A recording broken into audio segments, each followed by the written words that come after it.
Review of Chapter 2, entitled Designing a Healthful Diet. Well, first of all, why does the book use the term healthful instead of healthy? I don't know. We'll go with it, okay? So, first of all, what are the characteristics of a healthful diet? Well, adequacy means that the diet, the food plan, has to provide enough of every needed nutrient. Moderation. You want to provide enough of every needed nutrient, but not overdo calories or overdo excess.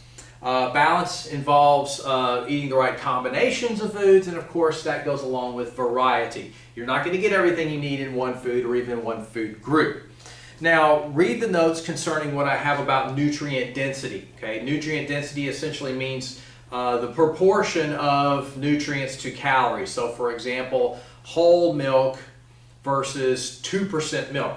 2% milk cuts the fat in half, so whole milk's approximately 4%. So having less fat means you have less calories, but you still got the calcium, you still got the protein, so 2% milk is more nutrient dense than whole milk. But whole milk is also more nutrient dense than chocolate ice cream, so it's all comparative. Now, resources available to design a healthful diet. Well, first of all, food labels. Food labels are governed by the Food and Drug Administration. They're the food label police, if you will. There are required components to food labels. A statement of identity. What is it? The amount in the package. The ingredients list. The thing to know about the ingredients list is that the ingredients are listed in order from most to least. Okay? Information on the manufacturer, the packager, the distributor, where they are, and so forth, and nutrition information provided as nutrition facts. Now, in your book is an example of a nutrition facts label, and of course you can use any at home to look at this as well. It starts off with serving size, and then it lists number of servings per container, and then everything from that point down is per serving, not necessarily per container. So it'll have total calories. Then it will have calories from fat. Now, why include that? Well, because for people who are watching fat, the way to find out if a food is high in fat is if a majority of the calories come from fat. So that's a rule of thumb to figure out whether a food is high in fat or not. So for example, whole milk may be 4% fat. So theoretically that makes it 96% fat-free, but it's still a high-fat product because most of the calories come from fat. Now, it lists total fat in grams. It also subdivides the saturated fat and the trans fat. Why? Because they're the less healthy kinds of fats and they are singled out in the food label. Cholesterol in milligrams, total carbohydrates, sugars and fibers are also subdivided under that. And then protein in grams and various nutrients, vitamins and minerals provided as percent daily value. Now, percent daily value is kind of a roughly equivalent to an RDA or so forth. So if a particular serving provides 10% of your daily value of calcium, that kind of gives you an idea. So it gives you as percent daily value instead of actual amount, because for the average person, they don't know what the actual amount, whether it's good or bad or not, but percent daily value is more of a reasonable way to present it.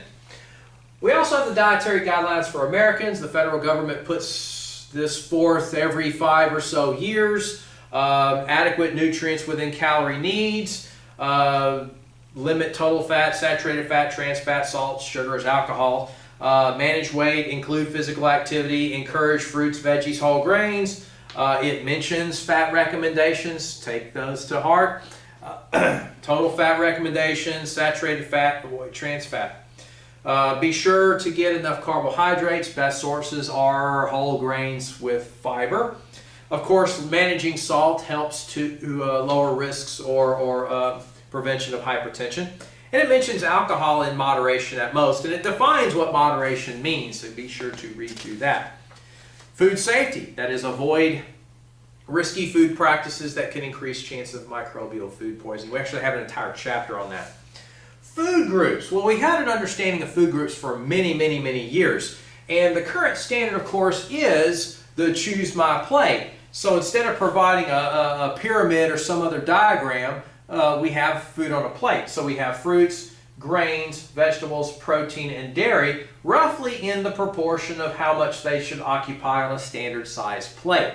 Now, because this is a website, this is interactive. In other words, one size does not fit all. You can actually get on this website, build a profile, and it tailors this to you. In fact, this is the website that we talked about as you're going to be using for your diet analysis project.